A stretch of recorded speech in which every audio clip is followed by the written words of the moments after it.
Mike Pompeo and the acting chief of staff, Mick Mulvaney, for what the White House is calling a social dinner with Kim Jong-un. And then the big meetings begin, of course, on Thursday, Vietnam time. The big question, is Kim any closer to making good on his pledge to dismantle his White House is calling a social dinner with Kim Jong-un. And then the big meetings begin, of course, on Thursday, Vietnam time. The big question, is Kim any... His goal should be complete, verifiable and irreversible denuclearization of Korea.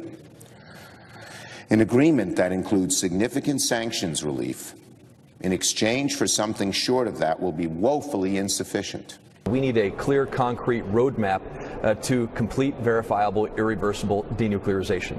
What the United States must do is continue to apply our pressure, every bit of maximum pressure we can, and make sure that North Korea doesn't do what they have done for decades, and that is give a little, get a lot.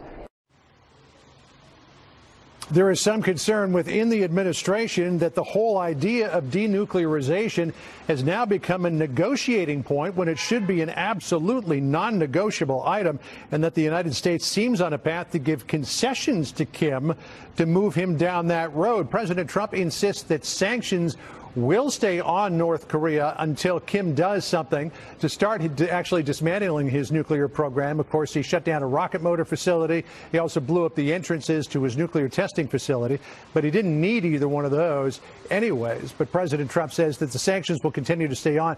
Now, Kim growing increasingly desperate to get those sanctions off. And Neil, some North Korea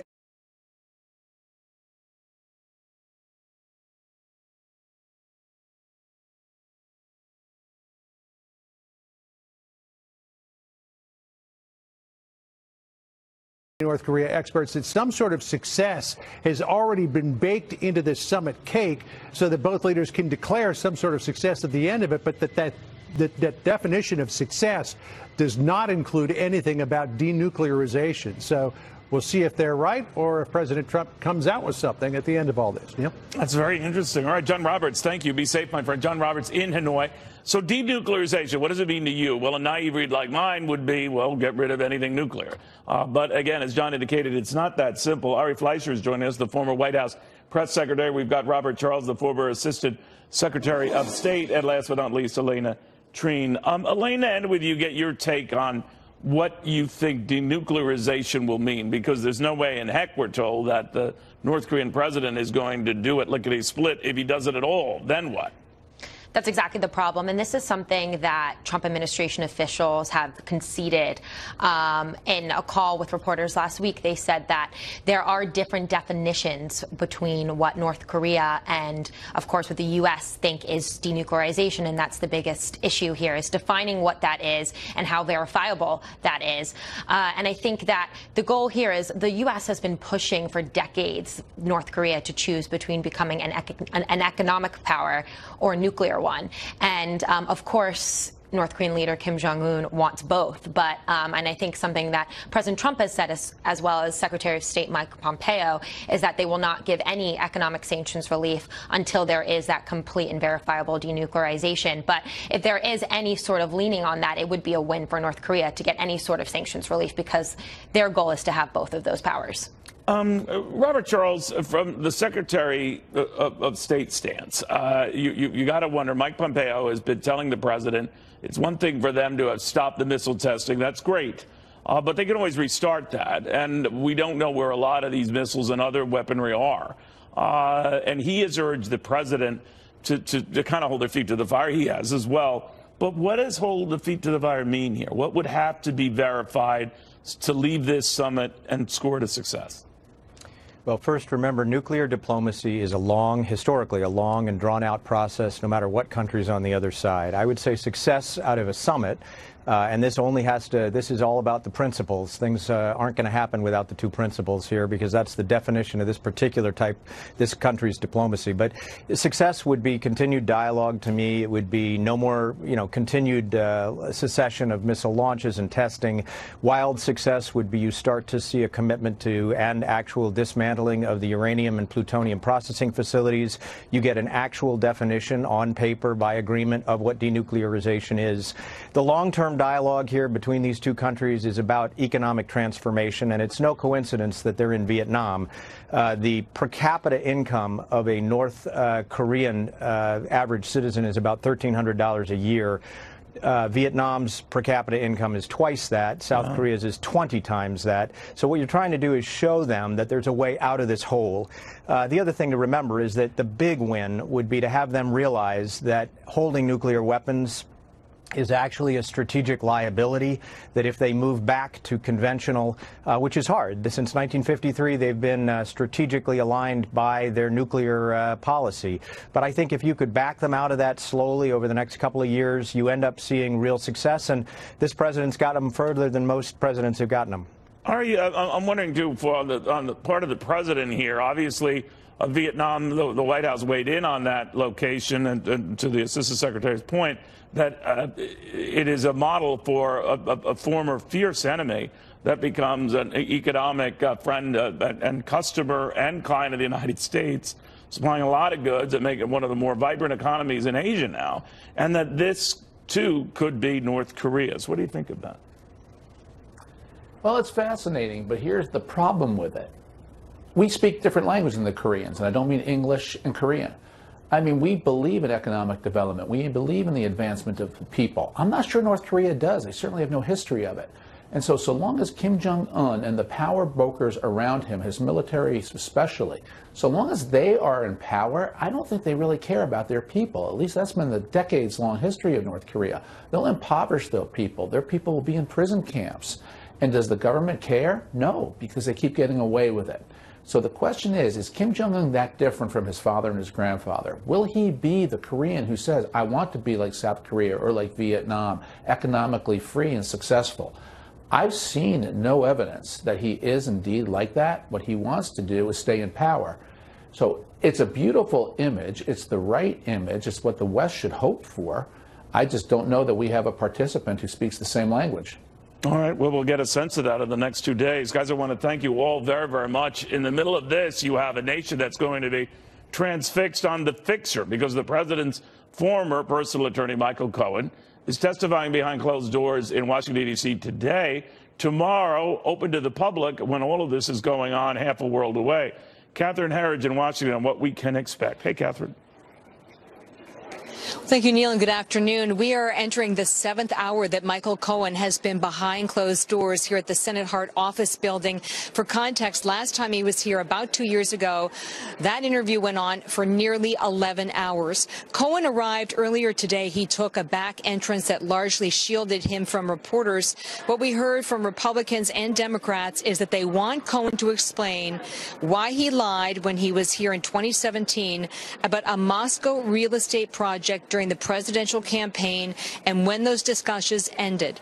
Cohen testified the talk stopped in January of 2016, but the paper trail shows that, in fact, those discussions went on much longer, and it was that lie that led to the prosecution of Cohen by special counsel Robert Mueller. Lawmakers want to understand whether Cohen initiated this lie or whether he was directed to do so, and why, because the underlying act, the business dealings in Moscow, there was nothing criminal about it, and the project never went ahead.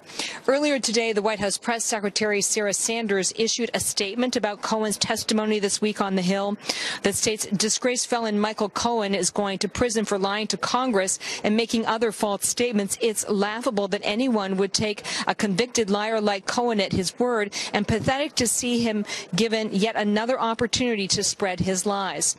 What we heard from Republicans and Democrats on the Senate is that they have very different views about Cohen. Republicans have a lot of questions about his credibility, and the Democrats are very much focused on the money trail. I'm just not impressed with anything he says. I think that the American people need to be very, very skeptical. We're at another inflection point where American justice is either vindicated or desecrated, and Michael Cohen has answers to some of the questions that the American people need to know. So Cohen's previous testimony is anything to go by. We could be here well into the early evening, Neil. And then tomorrow is arguably the big day because it's the public testimony before the House Oversight Committee. But it's important to note that hearing is going to focus on issues that grew out of the prosecution of Cohen in the Southern District of New York. So those are largely business issues, not issues related to alleged Russia collusion, Neil. All right, Catherine Herridge, thank you very, very much. A lot going on in Washington today. They make the drugs that make America well, or hope to. But right now, when a lot of the big drug company CEOs were talking before a Senate committee, they were the ones who probably needed the drugs.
Do you consider the risk of negative public opinion in the pricing of that drug? This is ridiculous that we are getting gouged when people around the world are getting a better deal. If it's a hard question to answer, it just tells me something about how willing you are going to be to help us with this problem. If you do not make the meaningful action to reduce prescription drug prices, policymakers are inevitably going to do it for you. And that was some of the nicer stuff. The Senate Finance Committee today grilling major pharmaceutical bosses who are on Capitol Hill over these soaring drug prices. Some saying they went so far as to collude to soar those prices, but they include some of the most popular drugs and treatments for anything from diabetes to cancer to just the common head cold. Let's go to Fox Business Network's Hillary Vaughn on what went down today. Hillary.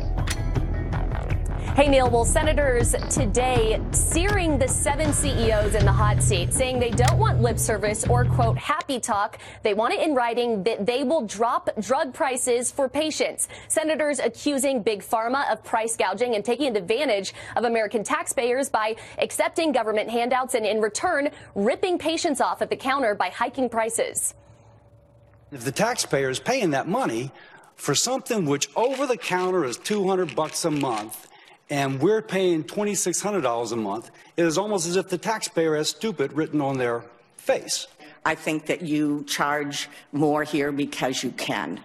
And American taxpayers are subsidizing all of you. The people in Michigan and across the country deserve better. They need to be able to afford the medicine and not have to go to another country to get it.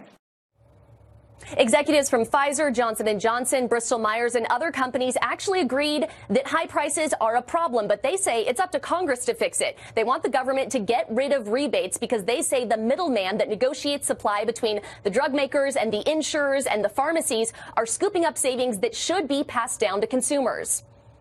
No one company can unilaterally lower list prices without running into financial and operating disadvantages that make it impossible to do that. Nobody in the system can do anything, can fix it by themselves. The government has to step up and change the rules. And those rebates have to go. And Neil, it seems like the government is stepping up. There is a proposal on the table to get rid of these rebates, but they want it in writing that will be passed down to consumers. Neil? All right, Hillary, thank you very much, Hillary Vaughn. So did Chuck Grassley, the chairman of this august committee, get the answers he wanted? He joins us right now. Senator, were you satisfied with these guys' answers? Partly satisfied with the answers, but the more important thing is they all admitted there need to be some changes made. There wasn't as much finger pointing to others as I thought there would be, and they made a commitment to work with us. But remember, this is just one step that we're taking with the pharmaceuticals companies. In a few days or weeks, we're going to have the pharmacy benefit managers in. They're the ones involved mostly in the rebate issue. There's $170 billion difference between list price and what the price the consumer pays, so $170 billion. I know a lot of those drug company CEOs, sir, were the ones fingering some of the pharma benefit managers that coordinate rates between insurers and employers, and that the drug company guys, this is what they're saying, are stuck holding the bag. Did you believe them? No, but I'm not going to put all the blame on the pharmaceutical companies, because we're going to have this hearing coming up, and we're going to have to go through the whole from the manufacturer to the consumer, and the government plays a role in this, and we need to solve this issue from top to bottom. Do you think that our medical care today, Senator, is geared to the wealthy? In other words, if you have a tough disease and you're wealthy, you have better prospects than if you were not. And that's why there's an allure to cheaper drugs, the same sometimes drugs that sell here or abroad much cheaper, that compels Americans to go abroad to get the same thing. Yeah, I think the only place I could agree with you on the wealthy versus lower income people, wealthy have more options, whereas if you're on government programs, you're pretty much in a position where Washington, D.C. is going to dictate. So you would not be for the approach some of your Democratic colleagues are espousing, that Medicare handle this, and given its hefted size, it could negotiate or use that to leverage these guys for lower prices? Well, first of all, you're talking about Part D. Right. I was chairman of the committee 15 years ago.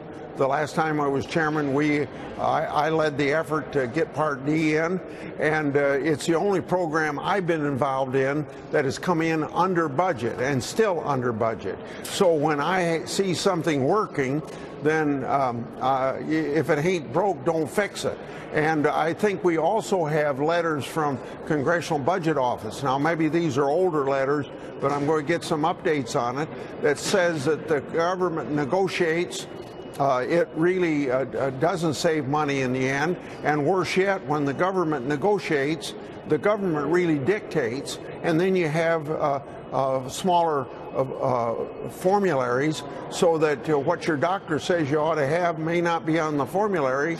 And so with a lot of different plans that people can go into, and with different formularies on different plans, then you have more choices. Whereas the government runs something, as they do in the VA, you have probably 2/3 the pills on the formulary because the government is dictating exactly what you need. You don't even have to worry about a government plan. Now, I don't hide this from people, Senator. I have multiple sclerosis. I'm fortunate enough to be able to afford the drugs, and thanks to my insurance, to treat me and to do okay.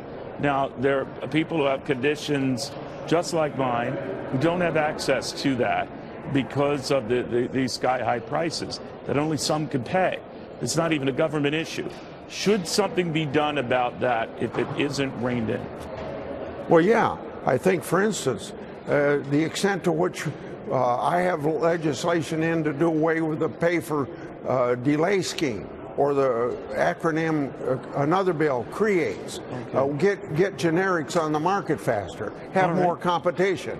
All good ideas. Senator, thank you very, very much. It's good catching up with you. You bet. Goodbye. All right, and he says there are going to be more meetings than there should be, because this should not be a means-based system. We are all human. We all have to get well, and it shouldn't depend on our wallet. Stay with us.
A lot of green for that green, up to $93 trillion over 10 years. It would work out to about $600,000 at a minimum for each of us. The group's president that came up with this, the former Congressional Budget Office Director, Douglas Holtz-Eakin with me now. You know, Doug, as soon as that came out, Ed Markey, the co-sponsor of all of this with Congresswoman Cortez, was saying the analysis includes artificially inflated numbers that rely on lazy assumptions. What do you think? I politely disagree. We took the Green New Deal seriously as a policy proposal and did what we do with any policy proposal. We looked at the specific projects that they had included in the Green New Deal, whether it was a transportation system with zero net emissions of carbon or an electricity grid entirely powered by renewables, guaranteed jobs that include paid family leave, retirement benefits, health benefits, paid vacations, a variety of things that you could then go to the data and ask how much would this cost, and it turns out that those are some fairly large numbers, to say the least. All right, so for the low-carbon electricity grid, you estimate that would be $5.4 trillion. Right. Net zero emissions transportation system, doing it out the commercial jets and all, up to $2.7 trillion. Guaranteed jobs, I don't know how that works out, but it's a wide range, anywhere from $7 trillion to $44 trillion. So you can kind of see a little bit what Senator Markey is getting at here. There are wide swings in estimates and variables in your criticism that was part of the same criticism of their plan. So there are big ranges, and I would not say anything other than that, and that's because there's a lack of detail in the plan. So we took the best information we had, and we didn't want to pretend that it was the biggest number. We also gave the low estimates. So if you look at guaranteed jobs, you can say, all right, let's just find the people who are unemployed, put them in a job as described in the Green New Deal, and ask what it costs. Or you could imagine, gee, if we do that, the people who aren't working might go back into the labor force. That would cost even more. And then if you really look, there are some people working right now. They aren't in jobs that make as much as the Green New Deal envisions. They don't have paid vacation. They don't have paid family leave. That's they where don't you have retirement calculated benefits. the loss, so you keep adding it up. Impact. Now, Kamala Harris, who was for a lot of this, although not to every detail, said this is not about a cost, but rather an investment. What do you say? Investments cost money. They have benefits out there in the future, and they can make the case for these benefits. Every policy that a politician puts forward presumably has benefits. It's their job to advocate for those benefits, say, this will be a greater nation if we do this. We're simply adding up the costs. Someone's going to foot this bill. We want to know how big it is, and it tells you how big the benefits have to be to make it worthwhile. The only difficulty with it, as you said, I mean, it was a little, vague when it came to the cost for doing a lot of this itself or how they would pay for a lot of this. So then how do you go backwards and try to put pen to paper on costs that not even they were able to outline? So, for example, there's universal health care. It says, everyone will have health care. Well, that's not a particularly precise description. I would admit that. So we went to a specific piece of legislation that does that, the Medicare for All legislation that Bernie Sanders introduced last year, and we priced that. And that has lots of detail. It's a legislative proposal. So where we needed to, we went to previous work that did that kind of thing. Okay. Now, is it your sense from this that Democrats rallying around this are making a mistake? Because they come back and say, well, that's fine of Republicans to criticize this, considering the fact that they've been running up the debt with abandon. They've been spending on things completely without reason or rationale. So who are they to judge, you say? This is not a partisan judgment. I am a registered Republican, and as you know, I worked for Senator McCain's presidential campaign. But this is just a policy analysis, and it doesn't say we shouldn't do it. Right. It just says if you want to do this, you're going to have to come up with, at the upper end, 93, at the bottom end, $51 trillion over the next 10 years. So you need $5 trillion a year. That's a lot of money. They may be willing to do that. That's their call. Okay. Doug, very good seeing you. Thank you very much. Sure. Fair and balanced. We did call Congresswoman Ocasio-Cortez, also Senator Markey, for comment about this study. The best we could do with these tweets from Senator Markey, where he has outlined that this criticism is unjustified and the math is not fair. That's the best we can do. We hope to hear back from either or both, and when we do, they're on. They're always on, fair and balanced. Meanwhile, I just want to let you know before we go to a quick break here that the Justice Department now has decided not to challenge an appeals court ruling that will uphold that AT&T can go ahead and purchase Time Warner. So that's going to go. It's not going to be stopped. And regulators have just fined Wynn Resorts a record $20 million for failing to investigate the sexual misconduct claims against its founder and owner, Steve Wynn. $20 million fine there. We'll have more after this.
Does anyone want Amazon to set up shop in their neighborhood? Now we're hearing from Northern Virginia and a rebellious group with ties to Alexandria Ocasio-Cortez not happy with Amazon coming there. For us, not Amazon, demanding that they not come. After this.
All right. The president has said that there's a national emergency at the border and we got to do something about it. The House is soon set up to take up a resolution aimed at overturning that national emergency declaration, said it would be a mistake. It's being led by Democrats, some Republicans. The same battle will follow up in the Senate, where at least 3 Republicans, Susan Collins and Tom Tillis, Lisa Murkowski, are signaling they would back something like that. Let's get the read from Democratic Alabama Senator Doug Jones, who joins us right now. Senator, good to see you. Good to see you, Neil. Thank you. What do you think of this emergency measure? How would you vote? I'm going to probably vote against the emergency measure. I don't think there is a national emergency. I think those need to be declared for true emergencies that put Americans at risk top to bottom. I think we're going down a slippery slope when we start looking at the southern border, where there is a crisis. I don't think there's any questions, and I want to secure the borders. I want to make sure that we deal with that crisis, but I think constitutionally that's our job in Congress, and we ought to be adults and do that and sit down at the table and talk about it and not do it through a national emergency that may take a lot of money away from construction projects in the state of Alabama. Just don't think it's wise. All right. Now, many of your colleagues agree it could be a close vote. It might actually be approved in the Senate. I don't know if it got that far, but that the president has said he would veto it and that there aren't enough votes to override him. Do you agree with that? I think that it would be tough to override a veto, but I think it still sends a strong message if both the House and the Senate were to pass that. I still think it sends a powerful message, and sometimes you have to put those measures up and send them for a vote, whether they can override a veto or not. It still sends an important message, I think, to the American people and to the administration. Senator, while I have you here, you have spoken on this situation regarding Hoda Miftunah, this so-called ISIS bride who is trying to get back into this country. The administration said first she's not a citizen, she's not welcome back. Her father, a diplomat at the time, they're arguing back and forth over the legalities of that. But given her incendiary phrases and comments about the United States and Americans dying and having been married to at least 2 ISIS fighters, she's not wanted here. You think that's a bad idea? You think she should come here, mete out her punishment in the American courts. Is that right? Yeah, well, first of all, Neil, I can't speak to her citizenship, and obviously that's an issue that the courts are going to decide. But the fact is, all of those things that you just rattled off, I think is all the more reason that she should come back and face the American system of justice. I mean, every day in this country, there are people that commit crimes against the people of the United States. And if she does not come back to this country, she's going to be free to walk around in the Middle East or somewhere else, potentially get involved again with other ISIS fighters, commit more crimes against this country. I have this abiding faith. You know, I'm a prosecutor, old prosecutor, Neil. I have put domestic terrorists in prison before. Unlike most of my colleagues in the House and the Senate, I have actually been there, and I have this faith in the system. And I think it sends a really bad message to people in this country right now that are looking to be radicalized. And let's face it, even as we speak, you understand that there are people out there that are being radicalized on the internet and elsewhere. Then wouldn't you want all the more, sir, for them to be doing whatever they're going to do over there and not over here? In a prison, they're not going to be able to do very much. I believe in this system. But what if she doesn't go to prison? Oh, she'll go to prison, Neil. I've got a lot more faith in our system of justice, in the Attorney General of the United States and his Department of Justice than a lot of these people. But hasn't 9/11 and all the violent incidents since and all the ISIS stuff since, Senator, given us some pause that it's not the same old thing? It's not the same old. Our court system is great. We can go through this. And I have no doubt that it is. But that this is a clear, threatening series of comments and tweets and languages that call death for Americans. The great Western world is fake. And why welcome that sentiment back? You don't welcome that. You do not welcome that sentiment back. I don't think anybody that brings her back and puts her in front of a court of law and a jury of their peers is saying that you're welcome back. I don't think that we're going to be throwing ticker tape. But if you rolled the dice and she were able to get off some way, well, we're not rolling the dice when she is over in another country. We've got people living in another country. She can get back into this country at some point, somehow, some way. No, but I'm rolling the dice on our legal system here, and somehow, you know how our court system works, and you were a great prosecutor before you got to the Senate. People slip through. It's very rare when people slip through, and they don't slip through when there is overwhelming evidence. And there's overwhelming evidence of this woman's crimes against this. We have to have a faith in this system, as opposed to just letting her run free in another country. And there is no telling. That's not rolling the dice. That's giving her a free hand and saying, play it. Do whatever you want to. I'd much rather take the chances in our court system with Bill Barr as the Attorney General and this Department of Justice and how it will play out over here. Not welcoming her by any stretch of the imagination, but I don't think we ought to start getting soft on these terrorists or soft on crime like this and letting them run free in another country. Senator Doug Jones, I threw a lot at you today, a lot of breaking news, but thank you very much, sir. Very good seeing you. My pleasure, Neil. Thank you. All right, we have a lot more coming up here, including the latest on this criticism of this new green strategy that could run into the trillions of dollars, over $93 trillion if we believe this latest estimate. Why not everyone is, but they do know it's going to be expensive. After this.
All right, $93 trillion for that green dream. Now, of course, the folks who back it, there you see the Congresswoman with Senator Markey, that it's nothing near that, and the numbers don't add up on their side. Whatever the case, we're going to go to Republican strategist Ash Wright. We got Democratic strategist David Morey. The fact of the matter, David, it's hard to price something that isn't really detailed, and in all fairness to all sides here, it's hard to put a price tag on something that is kind of big pie in the sky stuff.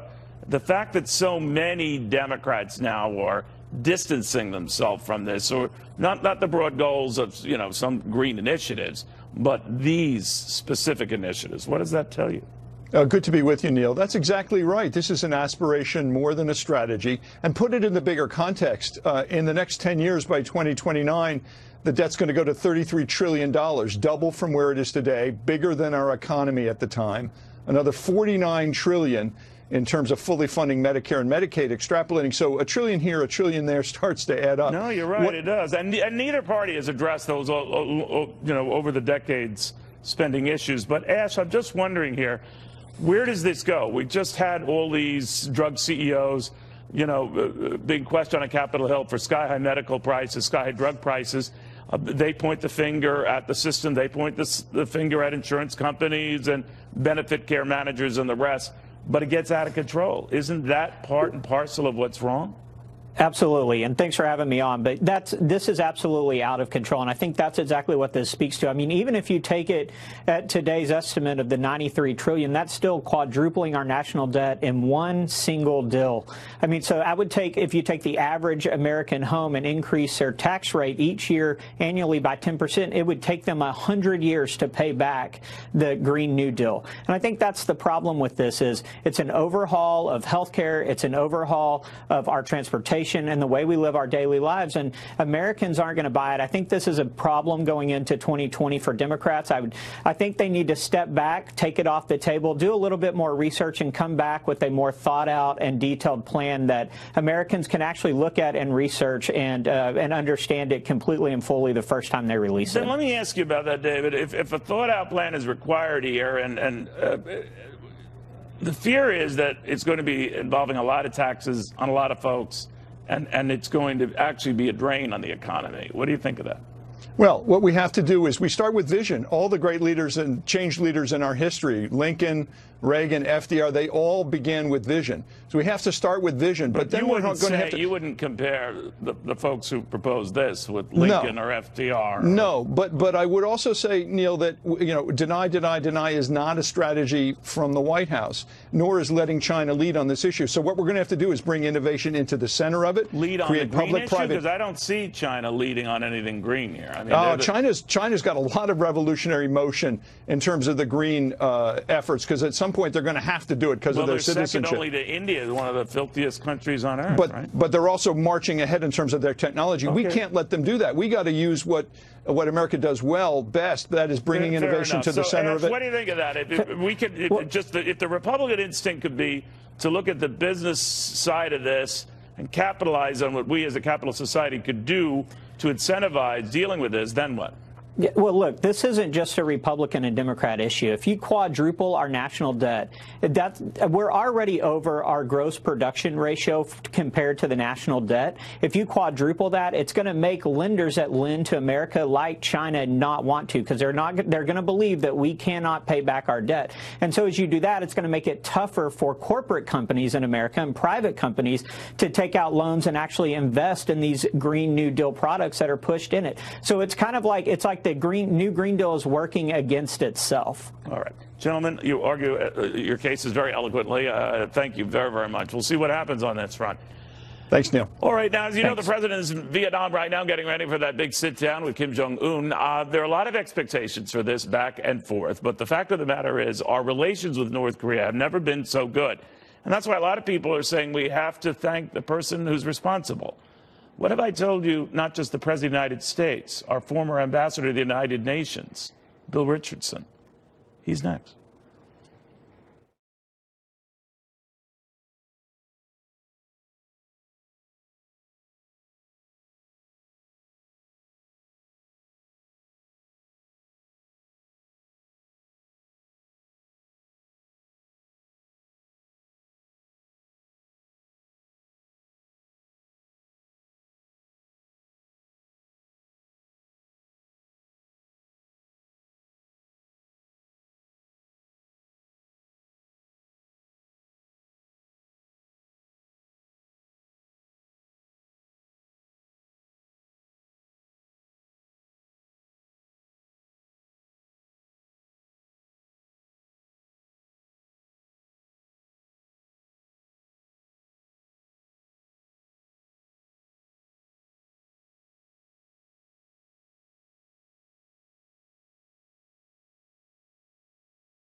All right, I don't know if the president will get a Nobel Peace Prize for his constant efforts to try to bring peace to North Korea, but I do know a few people have already nominated this next fellow for the same exact honor.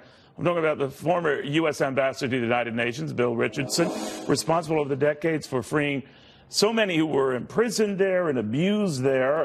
And one of them, a family of Kayla Mueller, had said of the ambassador that he was and is instrumental when all others give up hope. With us right now, the former New Mexico governor and U.S. ambassador, Bill Richardson. Good to see you. Thank you, Neil. Thanks for the nice words. That came out of nowhere, right? All of a sudden, so many of your colleagues are saying, we nominate him. Well, 25 of them, that was very nice. Unexpected, but I appreciated that. It was very nice. And it wasn't in competition with the president. No, I mean, no. some people say, well, no. Can you both win if it ever came? No. It's one or the other. And, there's hundreds of nominations. So I know, it's going to be tough. I think either one of us to win because... It would be a big deal, but he would be furious if it. He would. He probably would. But what do you make of what's going on there right now? And the pressure on the president has gone obviously much more than halfway to do something here, but you got to get something back, right? That's right. And I really want him to do well. My worry is that the North Koreans on denuclearization, since the last summit, they've done nothing. They've blown up some sites. They've said they're going to terminate a nuclear reactor, Yongbyon. But, do we have proof that they did that? They didn't allow the press in. Right.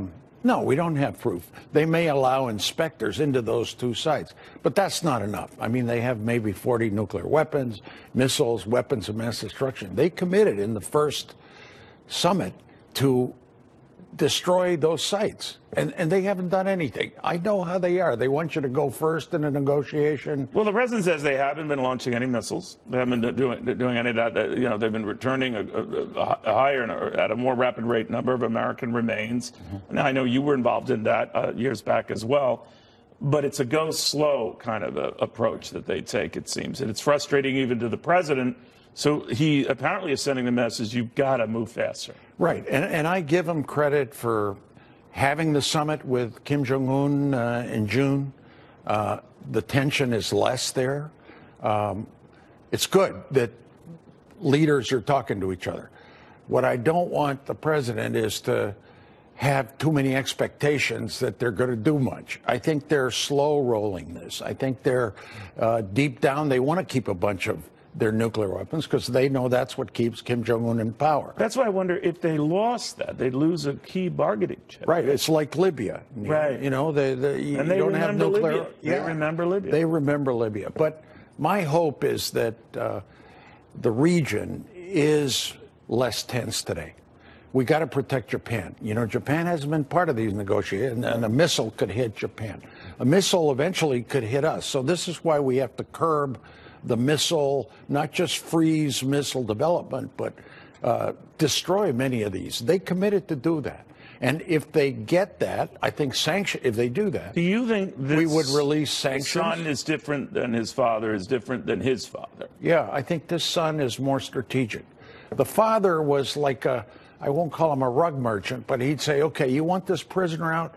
Send President Clinton to get him. It was like a quid pro quo. I think this guy has a broader vision.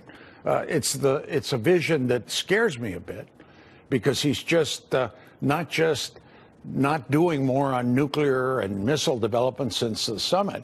He's actually increased this capacity since the last summit. So when you dealt with this regime or the father before that, when it was with hostages or just negotiating period, did you just not believe anything they said? Yeah, and you've got to outlast them. So how did you get people out then? Well, I would scheme. I would wait. I would say, I'm going to stay here over Christmas unless you let them out.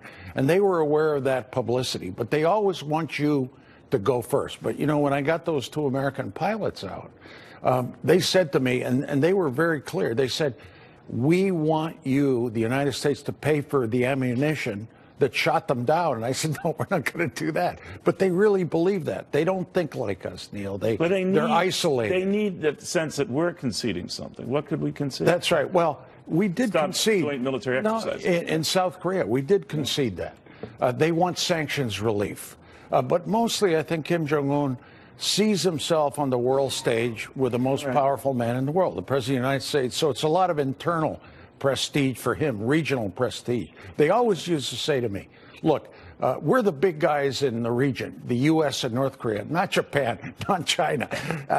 Let's make a deal. All right. And so they have this stage. We shall see. And very good having you on ours, Bill Richardson.